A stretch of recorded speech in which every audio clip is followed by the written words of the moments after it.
A madrugada mal havia começado quando o vento atravessou as colinas do norte da Inglaterra como lâminas finas, cortando a escuridão com um assobio constante, quase humano.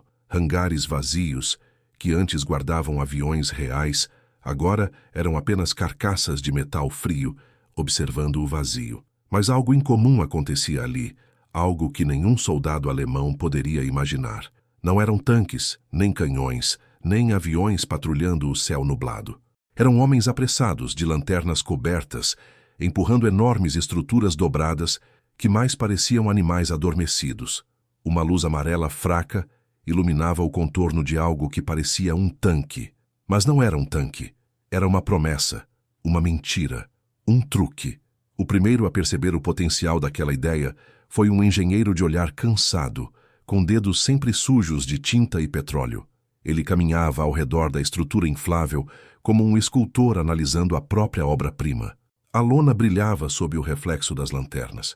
Esticada, pesada, cheia de detalhes pintados à mão, imitava rebites, amassados, manchas de graxa, tudo meticulosamente calculado. Ele acariciou o material como se fosse metal de verdade e murmurou: "Se isso enganar um avião alemão por apenas 3 segundos, já é suficiente." Ao lado dele, soldados jovens tentavam esconder o riso enquanto bombeavam ar para dentro do tanque.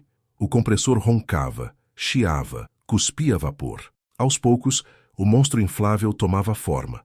Primeiro as esteiras falsas, depois o casco, a torre, o canhão oco que tremia ao vento. Um dos soldados comentou baixinho: "Parece até de verdade, sargento." E o sargento respondeu: "Para quem vê de cima, é mais real do que você imagina." Mas aquilo era apenas o primeiro ato. Em outro hangar, artistas, pintores e carpinteiros trabalhavam em barracas falsas, rádios falsos, caminhões falsos. A guerra real se misturava com teatro improvisado. Baldes de tinta escorriam, pincéis riscavam lonas com sombras artificiais, e atores de guerra, homens treinados para enganar, ensaiavam movimentos como se o inimigo os observasse cada segundo. À distância, seria impossível distinguir aquilo de uma base militar legítima, e esse era exatamente o objetivo. A inteligência britânica havia percebido que o maior aliado deles não era apenas o poder aéreo ou a frota naval, era a imaginação alemã. Hitler acreditava que os aliados fariam o impossível. Então, o impossível precisava parecer inevitável. Cada tanque inflável, cada caminhão de borracha, cada avião falso era uma peça de uma sinfonia gigante construída para tocar uma música que só os alemães ouviriam. Mas para que a ilusão funcionasse, precisava ser viva. E viva significava convincente. O teste real aconteceu numa manhã cinza, quando um avião de reconhecimento alemão cruzou o litoral inglês sem aviso. A sirene soou nos acampamentos de mentira. Soldados correram para posições falsas. Caminhões infláveis foram arrastados como se estivessem sendo reposicionados. Um grupo de operadores de som ligou gravadores escondidos que simulavam motores, comandos e batidas metálicas. Lá de cima, era uma base armada até os dentes, mas no chão, tudo era ar. O avião passou rápido, mas o suficiente. No quartel-general alemão, a foto granulada mostrava fileiras de tanques, caminhões, barracões, aviões, todos perfeitamente alinhados. O relatório concluiu sem hesitação: os aliados concentram forças ao norte, preparar defesas em Pas-de-Calais. Nenhum oficial alemão suspeitou de nada. Nenhum imaginou que toda aquela força poderia ser feita de borracha, vento e coragem. E naquele instante, antes mesmo que qualquer soldado britânico percebesse, o primeiro golpe psicológico estava dado. Não era destruição, era expectativa. Não era força, era ameaça. Uma falsa, mas poderosa o suficiente para mover divisões inteiras de soldados alemães na direção errada. Nenhum general podia prever naquele momento, mas aquela foto, aquela única foto tirada em segundos, moveria milhares de tropas, desviaria reforços, confundiria relatórios, atrasaria decisões e abriria caminho para a maior operação naval da história. Tudo graças a um tanque que não existia. E aquele era apenas o início. Porque a Força Fantasma não era apenas uma base falsa. Era um exército inteiro, prestes a nascer da lona, da pintura e da mentira mais bem construída de toda a guerra. A noite seguinte trouxe consigo um vento mais agressivo, que empurrava nuvens pesadas contra o litoral e fazia as estruturas infláveis tremerem como criaturas nervosas. Homens corriam de um lado para o outro ajustando cordas, reforçando estacas, calibrando suportes improvisados para que nada colapsasse antes da próxima patrulha aérea alemã. O objetivo era simples e cruel. A mentira não podia dormir. Precisava viver, respirar, movimentar-se, exatamente como faria um exército real. Em guerras convencionais, soldados treinam tiro, marcha, patrulha. Naquele acampamento secreto, soldados treinavam a arte de enganar. Mecânicos fingiam ajustar motores que não existiam. Grupos de 3 homens arrastavam caminhões infláveis, como se fossem veículos com rodas presas na lama. Em outro setor, engenheiros levantavam a fuselagem vazia de um Spitfire falso, enquanto pintores davam retoques no brilho metálico da tinta que imitava alumínio polido. À distância, parecia manutenção de aeronaves. De perto, era um espetáculo teatral digno de plateia. Mas não havia plateia. Havia apenas a certeza de que a Luftwaffe podia surgir a qualquer momento, e cada gesto precisava parecer real o suficiente. No centro do acampamento, operadores de rádio treinavam transmissões que jamais seriam recebidas por unidades reais. As mensagens eram cuidadosamente construídas para serem interceptadas, decodificadas e analisadas pelo inimigo. A arte não estava apenas no conteúdo, mas no ritmo, na naturalidade, na precisão dos termos militares. Um operador jovem, com fones pesados sobre as orelhas, praticava há semanas o comportamento das unidades terrestres reais. Ele imitava sotaques, padrões de fala, pausas, estática, interrupções. Cada transmissão era uma ficção calculada ao milímetro para parecer autêntica. E não eram apenas vozes falsas ecoando no éter. Os britânicos haviam desenvolvido um sistema engenhoso de simulação sonora. Em caixas de madeira espalhadas pelo acampamento, alto-falantes escondidos em buracos artificiais reproduziam sons de motores, passos, carros leves, tiros eventuais, até mesmo conversas distantes gravadas previamente. À noite, quando o vento soprava na direção certa, essas trilhas sonoras criavam uma ilusão perfeita de movimento contínuo, como se centenas de homens estivessem ali trabalhando incansavelmente. O alto comando britânico sabia que tudo aquilo não teria valor se o inimigo não acreditasse. E para que acreditassem, era necessário reforçar a farsa com uma camada extra: fumaça. A equipe de engenharia química instalou pequenos geradores capazes de soltar colunas espessas e realistas de fumaça branca. Essa fumaça imitava cozinhas de campanha, motores aquecendo, soldas, reparos. De longe, era um acampamento vivo. De perto, ninguém poderia se aproximar sem perceber a farsa. Mas a Luftwaffe estava sempre longe, e era isso que importava.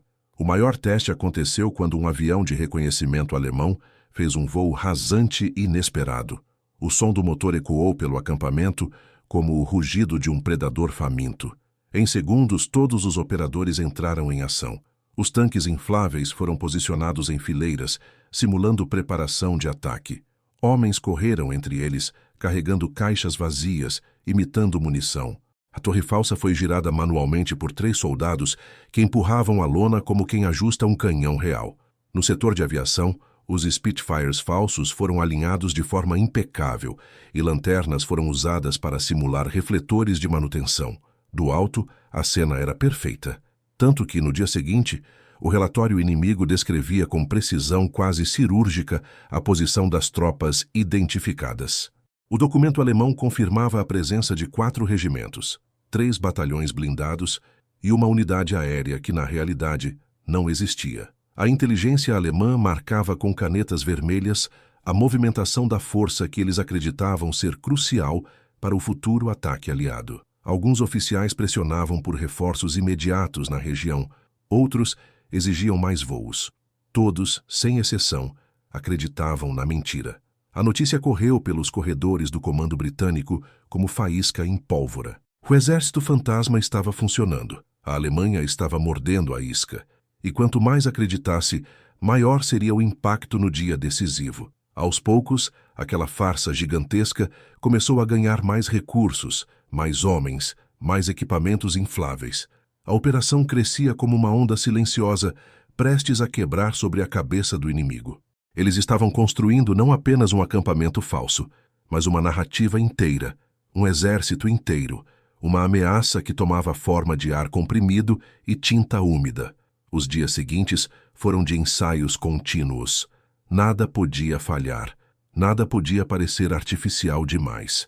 O objetivo não era apenas passar a sensação de um exército, era convencer Hitler de que o ataque principal aconteceria no lugar errado. E se conseguissem, as consequências seriam gigantescas. Tropas seriam desviadas. Unidades seriam mobilizadas para uma frente inexistente. O inimigo se prepararia para uma batalha que nunca viria. E esse erro seria a chave que abriria as portas da Normandia. A Força Fantasma não tinha sangue, mas tinha impacto. Não tinha blindagem, mas tinha poder. Era um exército invisível que se tornava mais real a cada dia. E a cada voo alemão enganado, sua sombra crescia mais um pouco sobre o mapa da estratégia global. A cada novo amanhecer, a Força Fantasma crescia como se tivesse vida própria.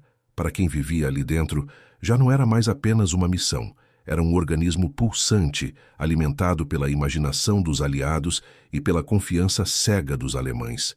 Os soldados que operavam os tanques de lona começaram a desenvolver técnicas próprias para manuseá-los sem parecer artificial. Descobriram que um tanque inflável precisava inclinar-se ligeiramente quando empurrado, que o som da lona sendo friccionada contra o solo devia ser abafado com tecido grosso, que refletores improvisados criavam pontos de luz nos lugares exatos onde metal real brilharia. Era uma dança estranha entre a mentira e a física. E conforme a ilusão ficava mais convincente, uma nova preocupação surgiu: a evolução da própria fotografia aérea alemã. As lentes ficavam mais precisas, os ângulos mais ousados. O inimigo passava a voar mais baixo, em busca de detalhes capazes de denunciar a farsa. Então, cada pequeno erro tornou-se risco absoluto.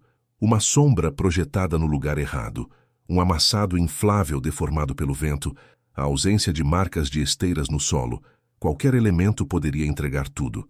Foi por isso que a equipe de engenharia começou a simular também os rastros. Caminhões reais passavam diante dos tanques falsos para marcar o terreno. Cavalos eram puxados ao redor de caminhões infláveis para deixar pegadas coerentes com a narrativa. Em alguns casos, soldados usavam cilindros pesados com ranhuras para imprimir no chão a marca das esteiras dos blindados que não existiam. Cada passo era calculado para reforçar a mentira. O plano exigia ainda mais ousadia. Era necessário simular movimento constante. Nenhum exército permanece parado durante dias sem levantar suspeitas. Assim, horários eram definidos para mover caminhões fantasmas, rotacionar aviões falsos, reconfigurar barracões cenográficos. Certos tanques infláveis eram desmontados e levados para outro setor, apenas para que a Luftwaffe percebesse atividade. Do alto, a inteligência alemã marcava linhas, calculava direções, produzia relatórios, tudo com base em sombras que desapareciam com o vento. E foi nesse momento que a operação começou a ganhar profundidade estratégica. Não se tratava mais apenas de enganar um avião isolado. Tratava-se de construir toda uma narrativa militar. Se um batalhão aparece num setor do mapa, sua ausência repentina levanta suspeitas. Então surgiram mensagens falsas de rádio informando deslocamentos, recuos, abastecimentos. Esses deslocamentos eram reforçados por caminhões reais carregando caixas vazias apenas para levantar poeira e deixar rastros que, na mente alemã, completavam a história. A mentira já não era mais só visual. Era total, era coerente, era viva. A cada foto analisada pelos serviços de inteligência britânicos, a sensação de vitória secreta aumentava. Especialistas comparavam as imagens alemãs com as versões reais e sorriam ao ver como a Wehrmacht começava a reforçar posições equivocadas. Tropas eram deslocadas para o norte. Divisões blindadas eram mantidas em reserva estratégica, longe da Normandia. E assim, a Força Fantasma começava a mudar a geografia psicológica da guerra. Mas nada disso impediu que problemas graves surgissem.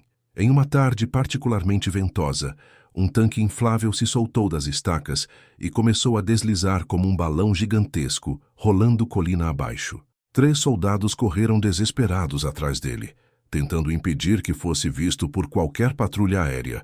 Por pouco, ele não foi lançado em direção ao litoral, onde poderia ter flutuado sobre campos abertos até virar piada mundial. A equipe conseguiu segurá-lo no último segundo, mas o susto mostrou que aquela operação era frágil, perigosa, dependente de uma coordenação quase artística. Em outro episódio, 2 motociclistas alemães que faziam reconhecimento terrestre avançaram demais e se aproximaram de um setor do acampamento falso. Uma patrulha britânica teve de interceptá-los antes que chegassem perto o suficiente para tocar num tanque de lona e perceber a farsa. Houve uma troca rápida de tiros e os alemães fugiram, mas os britânicos entenderam que o risco de exposição não vinha só dos céus. Assim foram reforçados sistemas de patrulha, instaladas minas falsas e criadas rotas que pareciam perigosas demais para serem exploradas. A farsa se protegia com outra farsa. O ponto de virada, aquele em que todos perceberam a força do que estavam construindo, veio com um relatório alemão interceptado pela inteligência britânica. Era uma mensagem codificada, enviada diretamente ao alto comando, afirmando categoricamente que grandes concentrações blindadas aliadas estavam prontas para atacar Calais. A foto anexada ao documento mostrava fileiras de tanques, caminhões e artilharia, cada um deles feito de ar e lona. Os britânicos comemoraram em silêncio. Não era permitido vibrar. Ninguém podia saber. Mas naquele momento ficou claro. Hitler acreditava. E se Hitler acreditava, milhões de vidas mudariam de direção. Tropas seriam seguradas, reforços seriam atrasados, ordens seriam distorcidas por medo de uma invasão que jamais viria. O exército fantasma não havia disparado um tiro, mas estava vencendo uma batalha inteira. O sucesso crescente da Força Fantasma trouxe um novo tipo de responsabilidade para aqueles que a mantinham viva. Já não era mais apenas sobre enganar a Luftwaffe. Era sobre sustentar uma mentira tão grande que qualquer rachadura, por menor que fosse, poderia comprometer toda a preparação para a invasão real. E agora, cada movimento aliado precisava ser encaixado dentro da narrativa falsa, como se fosse parte orgânica de uma campanha militar que nunca existiu. À medida que os dias avançavam, a pressão psicológica sobre os operadores aumentava. Eles não estavam apenas inflando tanques, estavam sustentando o peso de um continente inteiro. O ponto crítico chegou quando o alto comando decidiu ampliar a operação de ilusão para uma escala que nenhum dos envolvidos imaginava. Era preciso montar não apenas um acampamento, mas uma divisão inteira com nomes, números, comandantes fictícios, hierarquia, relatórios, tropas simuladas e até estruturas internas que jamais seriam vistas pelo inimigo. No papel, aquela força fantasma parecia mais real do que muitas unidades existentes, e essa complexidade era essencial para o engano final. Assim, carpinteiros ergueram torres de vigia vazias, onde não havia guardas de verdade, mas nas quais sombras cuidadosamente posicionadas sugeriam silhuetas humanas. Em depósitos falsos, caixas de madeira contendo nada além de areia eram empilhadas de modo a parecer munição estocada para um ataque iminente. Cozinhas de campanha falsas soltavam fumaça produzida por máquinas escondidas atrás de barricadas de lona, dando a impressão de refeições preparadas para centenas de soldados invisíveis. Até pilhas de botas e uniformes usados eram deixadas estrategicamente à vista, apenas para que qualquer observador distante concluísse que ali havia vida.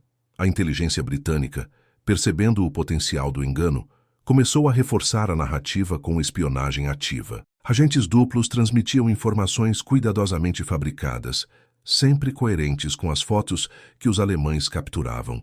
Conversas secretas eram planejadas para serem ouvidas. Suspense, tensão, deslocamentos fictícios, tudo construído para formar uma história que o inimigo acreditaria de olhos fechados. O exército fantasma não era apenas visível, era narrado, dramatizado, amplificado pelos próprios canais que os alemães espionavam. É difícil imaginar o nível de sincronia exigido. Se um avião falso fosse movido para uma área nova, os operadores de rádio precisavam atualizar a conversa. Se um tanque inflável fosse danificado pelo vento, pintores tinham de reforçar a lona para parecer impacto de combate. Se um caminhão de borracha estivesse desalinhado, motoristas reais passavam ao lado levantando poeira para disfarçar a correção.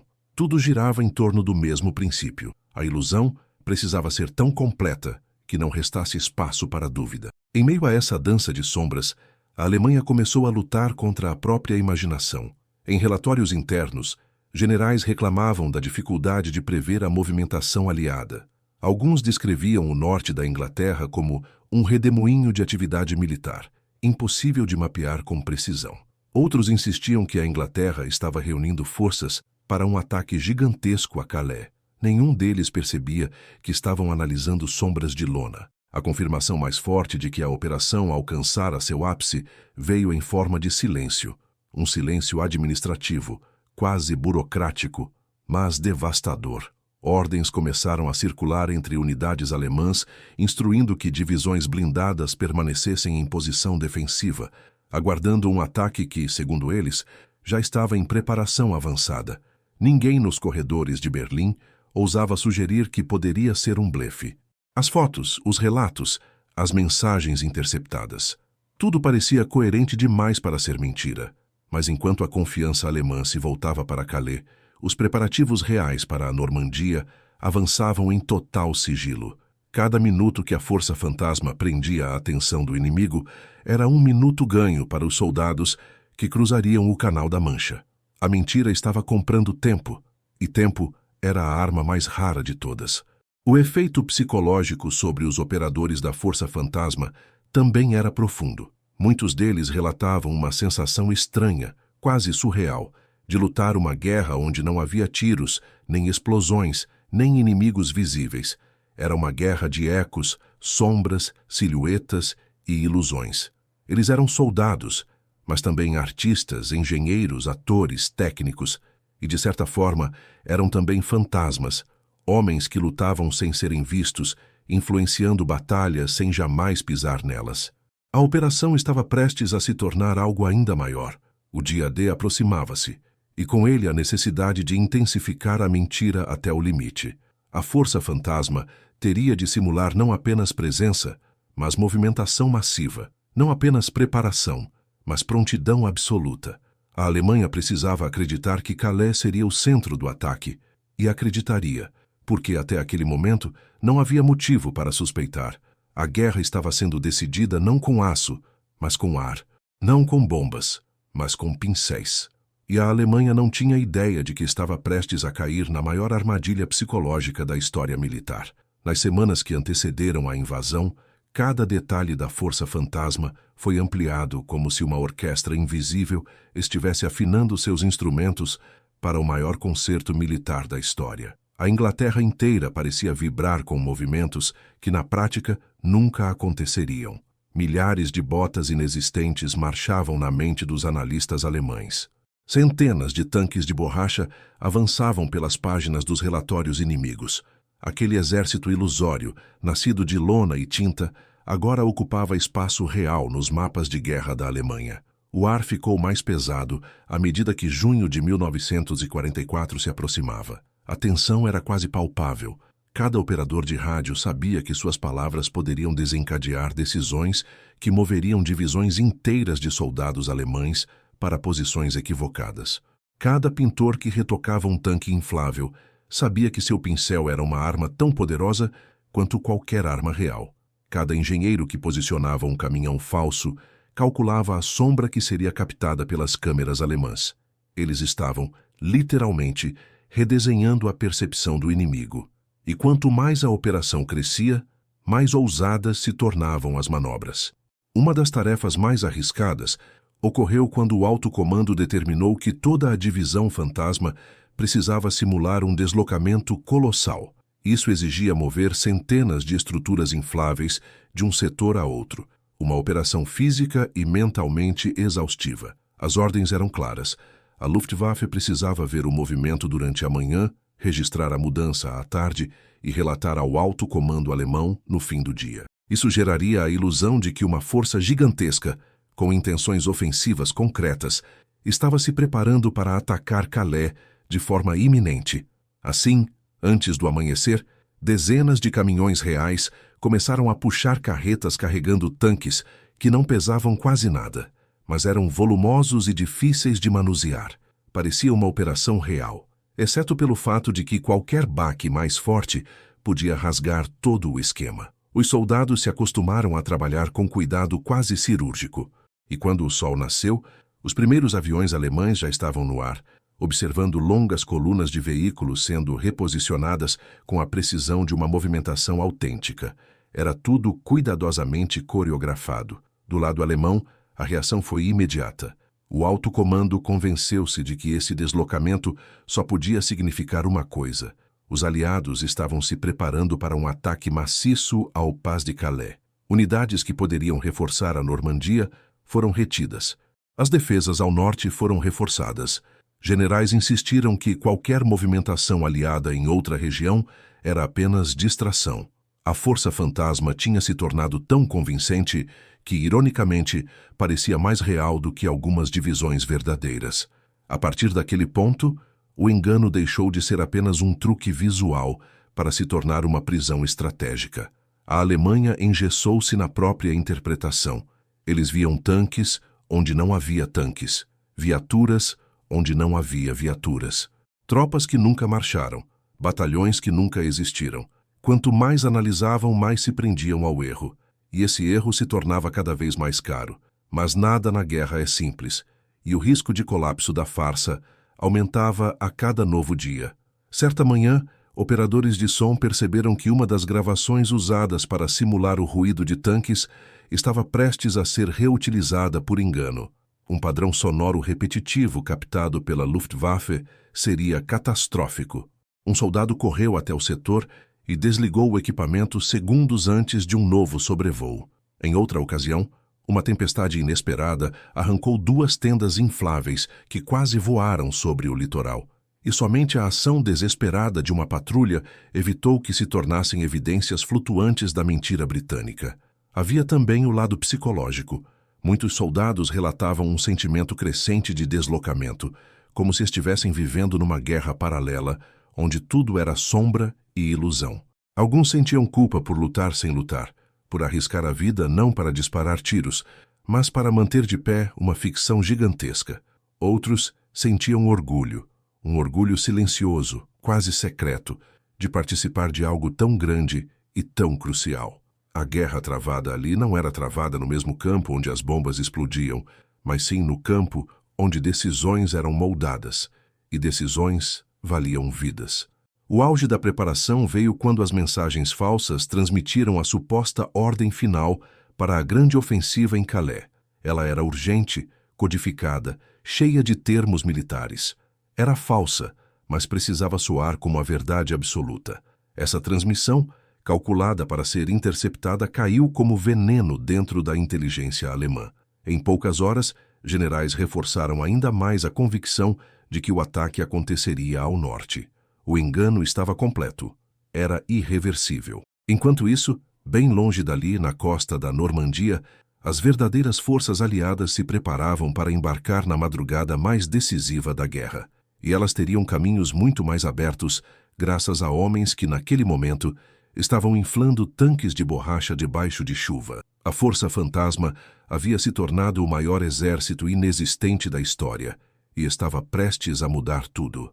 Na madrugada fria de 6 de junho de 1944, enquanto o Canal da Mancha engolia a lua num reflexo distorcido, 2 guerras aconteciam ao mesmo tempo.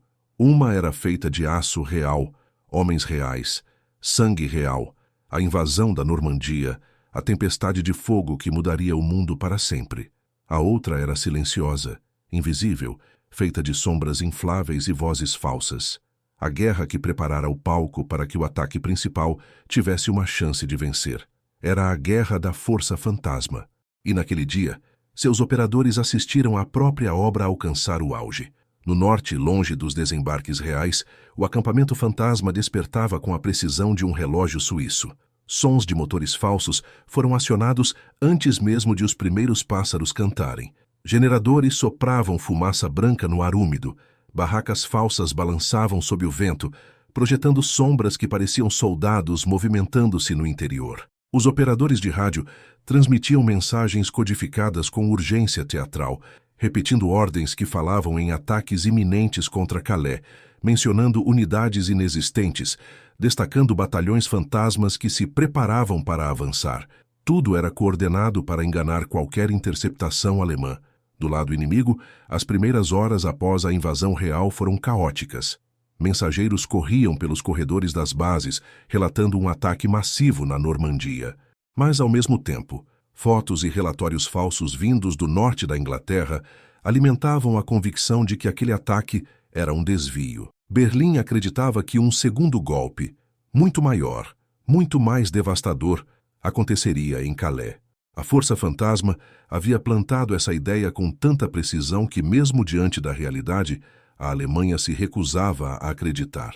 Enquanto os primeiros desembarques aconteciam em Omaha, Utah, Juno, Gold e Sword, divisões blindadas alemãs que poderiam ter sido enviadas imediatamente para reforçar o litoral francês, foram mantidas em posição defensiva, aguardando a falsa invasão que nunca viria. Cada hora que o alto comando alemão perdeu, acreditando na mentira, custou vidas, terreno e tempo, o recurso mais valioso de qualquer guerra.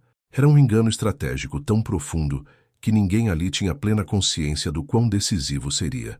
De volta ao acampamento fantasma, os operadores ouviam notícias fragmentadas da invasão real. Eles sabiam que não estavam nas praias, nem entre os tiros, nem sob os bombardeios. Mas sabiam também que, sem o trabalho deles, a Normandia seria uma chacina ainda maior. O exército fantasma segurava as garras da Wehrmacht, longe da região crítica.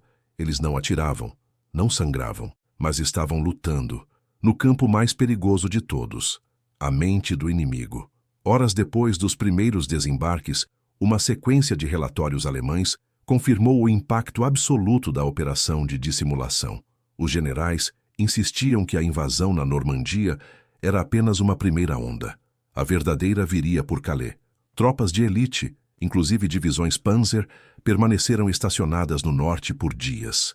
E dias eram tudo o que os aliados precisavam para consolidar a cabeça de ponte, expandir posições, criar linhas de suprimento e transformar uma aposta arriscada em vitória progressiva. A Força Fantasma continuou operando mesmo após o sucesso inicial. Tanques falsos eram inflados, redesenhados, reposicionados para parecer reforços. Aviões de lona eram adicionados em fileiras nos campos falsos. Rádios transmitiam ordens inventadas em alta frequência. Alemães continuavam captando, ouvindo, acreditando. Era como manter um gigante distraído enquanto ladrilhos inteiros do tabuleiro de guerra mudavam sem que ele percebesse. O momento simbólico, quase poético, aconteceu quando um operador de rádio britânico recebeu uma mensagem interceptada. O alto comando alemão afirmava que o ataque principal em Calais era iminente e que a Normandia era, de fato, uma distração. Era como ouvir o inimigo repetir exatamente a mentira que você passara meses construindo. Era a confirmação final de que a farsa havia sido perfeita. Com o passar das semanas, enquanto o avanço aliado na França crescia, a Força Fantasma foi lentamente desmontada. Tanques de borracha foram dobrados como brinquedos de criança. Barracas falsas foram desinfladas até se tornarem simples montes de lona. Torres cenográficas desapareceram uma a uma. Caminhões de mentira foram enrolados e guardados em contêineres. Os sons artificiais silenciaram. Os operadores desligaram rádios que haviam sido a espinha dorsal de toda a narrativa. Em pouco tempo, o maior exército inexistente da história desapareceu sem deixar rastros, assim como um fantasma deveria fazer. E mesmo invisível, mesmo silencioso, seu impacto ficou para sempre registrado. Não nas praças públicas, não nos memoriais de bronze, mas nas decisões que salvaram vidas e mudaram o rumo da guerra. A Força Fantasma provou que a inteligência, a criatividade e a audácia podem derrotar a força bruta. Mostrou que, às vezes, a guerra não se vence apenas com armas, mas com histórias. Histórias tão convincentes que até o inimigo se torna personagem delas. No fim, o Exército Fantasma mostrou ao mundo que a imaginação, quando usada com coragem, pode ser tão poderosa quanto qualquer exército, e que, na guerra, a fronteira entre o real e o possível é sempre mais fina do que parece. Se esta história te mostrou que, às vezes, a guerra é vencida não pelo poder das armas, mas pela ousadia da imaginação, então não deixe esta chama apagar aqui. Inscreva-se, ative o sininho e continue explorando comigo os segredos que decidiram o destino do mundo. Cada semana um novo capítulo esquecido da história ganha vida, e você não vai querer perder o próximo.